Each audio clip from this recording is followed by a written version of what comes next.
Merci Molly. Molly qui nous parlait donc des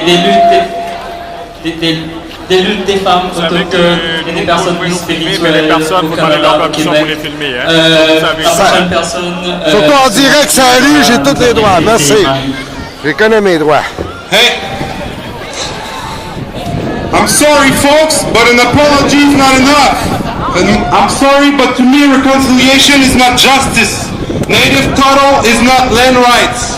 Those are the words of Gary Foley and Robbie Thorpe, two former Black Panthers in Australia. January the 26th, 1788 was the date that a fleet of military ships from England turned out on the Australian shores and invaded their land. They built a military penal colony similar to Guantanamo Bay. It was called Botany Bay. Australia manifested from this convict penal colony to what it is today.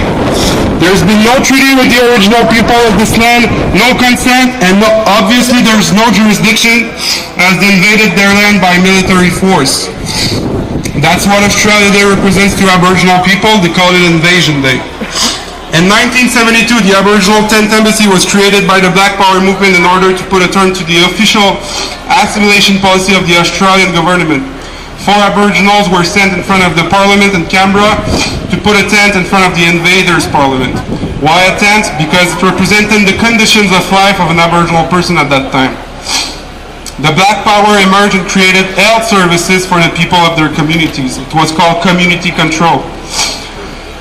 They were taking back the control of their life from the government who was controlling their welfare.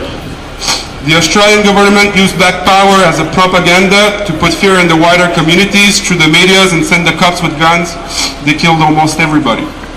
The Black Power movement has 3 major principles: self-determination, sovereignty, and land rights. In 1957, Willie Tida, his brothers and sisters from Palm Island provoked a strike for basic human rights. It's only after a 10 years referendum, after that strike, that the Australian government finally accepted to count Aboriginal people as humans for second-class citizenship in 1967. Before that date, it was not illegal to kill an Aboriginal person because they were, to the eyes of the white Australian policies, part of the flora and fauna. Today, you don't need to have a white Australia policy in legislation anymore, or a white book anymore in Canada, to know that it is still embedded into people's mind and behaviors for settlers to continue to run their show, and that we are still the First Nation treated, and second, the first who comes and last. Behaviors such as celebrating the date of the invasions, symbolic gesture like holding the flags of those who are our oppressors, the rapes and murders of Indigenous women, the illegal land grabs, the charter, the situation today is not much different. There is still racial discrimination and a high rate of murders in custody. 80% of the carceral population in the Northern Territories are Aboriginal men and women. The Australian government suspended the Anti-Racial Discrimination Act, a useless piece of legislation to implement the Northern Territory Intervention. The Northern Territory Intervention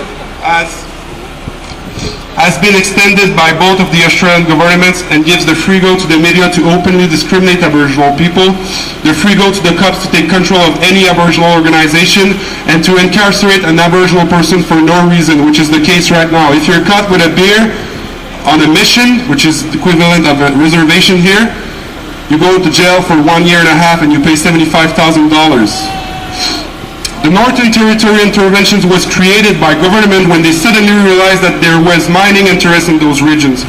Elders, songmen, healers, and any person who passed down the culture are now all stuck in institutionalized and bureaucratic concentration camps built by the Australian government and asserted by the police forces, obviously with the participation of the Canadian government.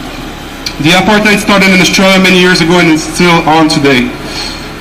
I say it again, you don't need to have a white Australia policy or the white book in Canada to know that it is embedded into the dominant colonial psychology.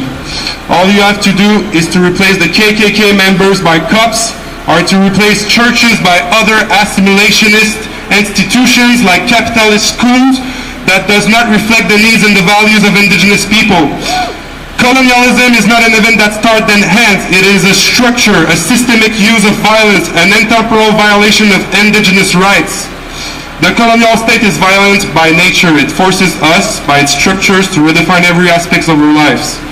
and minimize our visibility to some folkloric bullshit activities that are accepted only because they go with the logical of the development of a capitalist society. 40 years of struggle from the Black Power movement in Australia for land rights, and what do they get instead? Native title, the most inferior form of land tenure under British law. Native title, a recuperation of the Aboriginal political movement by white corporate Australia. What else do we get? We got welcome to countries. I would like to welcome you all to the land of my ancestor. It's the fucking insult because we don't own our countries. It's a fucking insult because they don't want us here. A few days ago, Joe Oliver from the Harper